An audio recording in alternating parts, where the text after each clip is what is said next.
Is the Alcatel Glimpse a good phone to buy in 2022? Well, in this video, we're gonna find out. What's going on, guys? Kalip's Tech here, coming back at you with another video. In this video, we're gonna be taking a look at the Alcatel Glimpse and going over whether or not it's a good phone to buy in 2022. Now, before we go any further, I do wanna remind you to go ahead and hit that subscribe button. It helps out the channel a lot. But with that being said, let's get into it. So this phone has a 5.5-inch LCD display with a resolution of 480p, a PPI of 160, and an aspect ratio of 18:9. We got the front-facing camera right here on the bezel, and this camera is 2 megapixels. Overall, as you can probably tell, this phone is definitely on the smaller side by today's standards, seeing as the average phone nowadays is around 6.5 inches, give or take. So if you're planning on doing a lot of content consumption, like streaming videos, playing games, viewing photos, even reading, you might want to look at a phone with a larger display, because even though this is usable, it's still not going to give you the greatest experience because of course things aren't going to show up very large on it. And it has a shorter form factor too, so when you're scrolling and stuff like that, not as much stuff is going to fit on your screen, so you're going to have to scroll more when you're reading. Now, I would say the one bright side to having a display like this is more for the people who don't want a really large phone, because I know even though having a larger display is nice, it can be a little bit uncomfortable to hold in your hand and carry in your pocket, depending on how big it is. So with this phone, it's not so large, so it's really portable and easy to carry around. But I still personally prefer a larger display myself, so this is really going to depend on your preference. Now, this phone has 16 gigabytes of internal storage with micro SD card expansion, and I will say that's really not a lot. Even for the average user, 16 gigabytes is going to fill up real fast. So if you do get this phone, I recommend getting a micro SD card, because otherwise you're probably going to run into some trouble with storage.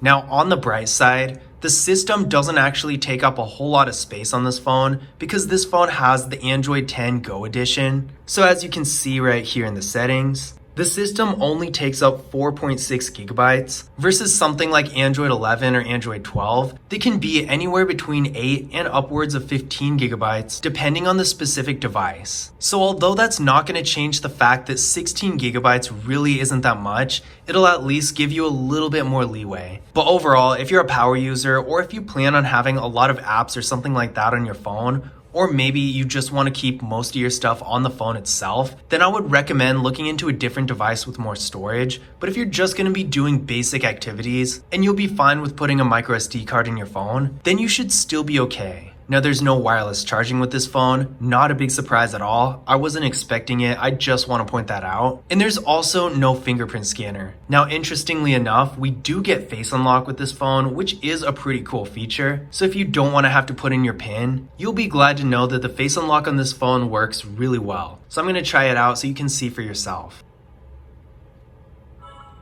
There we go, one more time.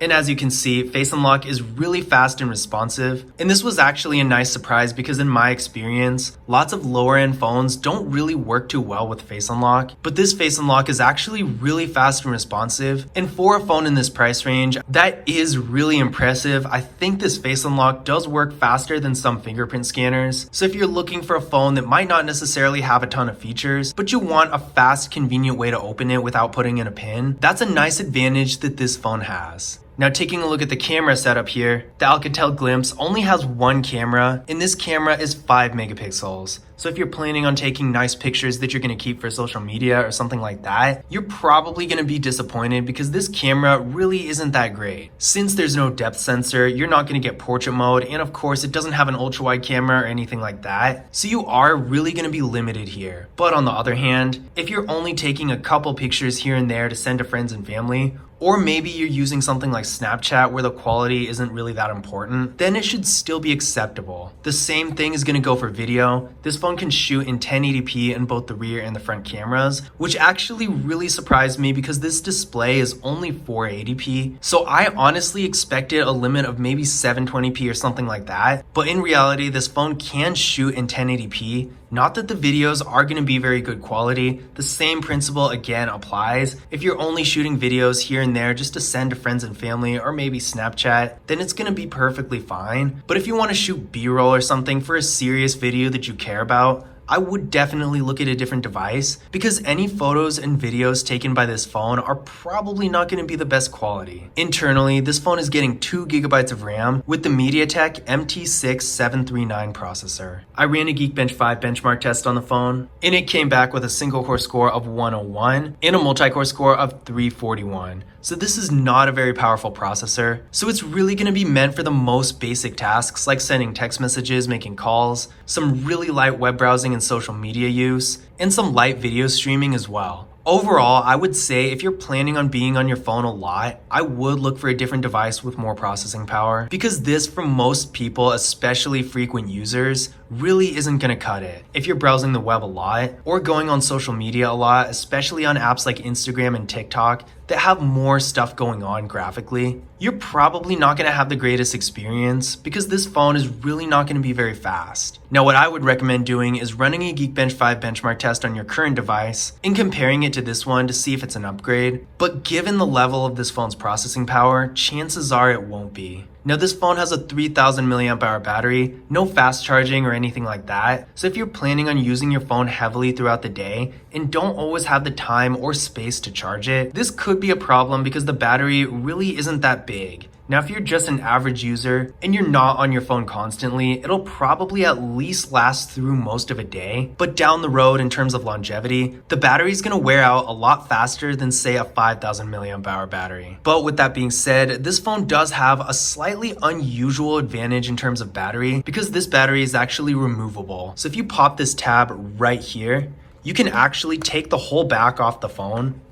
And when it's removed, you can see the battery right here, and then the micro SD card and SIM card slots. So yeah, this is a pretty old-fashioned design, and I'm definitely not a big fan of it. It makes the phone feel really flimsy and opens it up to stuff like water damage. But the one advantage of having this type of design is that once the battery wears out, usually if you have a non-removable battery, you would just have to throw the phone away and get a new one. But with this phone, when the battery wears out, you can technically just replace the battery and keep the phone for a much longer period of time. Now, with that being said, I would still say if battery life and longevity is really important to you, I would recommend just getting a different phone that has a bigger battery. But if you're really concerned about the battery wearing out and you're the type of person who likes to keep one phone for a long period of time, just know that since the battery is removable, being able to replace it will allow you to keep the phone for a lot longer if you want. So now that we've gone over some of the specs of the phone, let's take a closer look at the actual device itself. On the left side here, we got an assistant button. Now, I'm not a big fan of assistant buttons. I think they're pretty obsolete. The only thing I've ever done with this button is accidentally activate it, and that's no fun. So I'm definitely not a big fan. Now, if you are, this could be a good thing, but I personally really don't see this button as a positive. Now, on the bottom here, we got the microphone, a micro USB port, and the speaker. I think it's kind of a bummer that this phone has micro USB instead of USB-C. Now again, considering the price range of the phone, it's not really that surprising because a lot of really low-end phones have micro USB. But since all the good accessories seem to be in USB-C, and that's really what most phones have, it is a little disappointing because if you don't have a micro USB cord, you'll have to go through the trouble of getting one. Now technically this phone does come with a cord, or at least when I got it, it did. But still, if you have multiple chargers and only one micro USB cord, it's not really going to do you any good with this phone. Overall, I wish all manufacturers, including iPhones, I'm talking about you Apple, would just use the same port and keep everything at USB-C just to simplify things. But unfortunately, we are stuck with micro USB for this phone, so if that's something that matters to you, definitely keep this in mind. On the right side, we got our volume keys and our power key. On the top, we got the noise canceling microphone, which I'm honestly surprised this phone has, and the 3.5mm headphone jack. On the back here, we got our camera setup, our flash, an Alcatel logo, and a Cricket logo right down here. The back of the phone has a cool texture to it, and it doesn't really pick up fingerprints, even in bright lighting. You can see a bit of a smudge right here, but that's pretty much it. And compared to a lot of other phones, even phones much more expensive than this one, it actually is pretty impressive, so I will give it that. Overall, like I said, the phone does feel pretty cheap.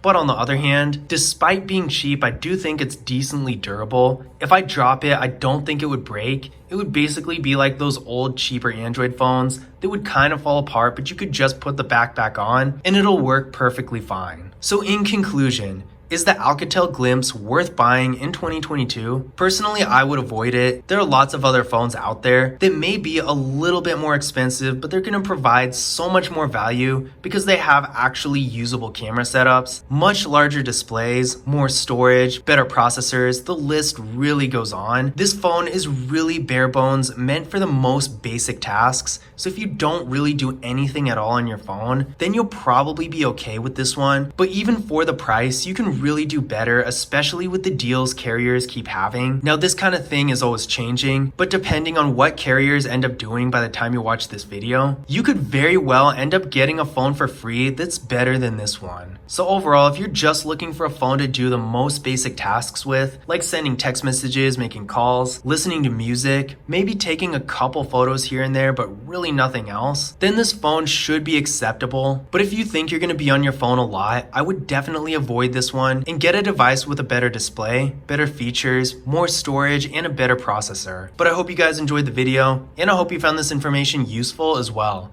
If you did, don't forget to leave a thumbs up and subscribe to the channel. And as always, I will see you in the next video.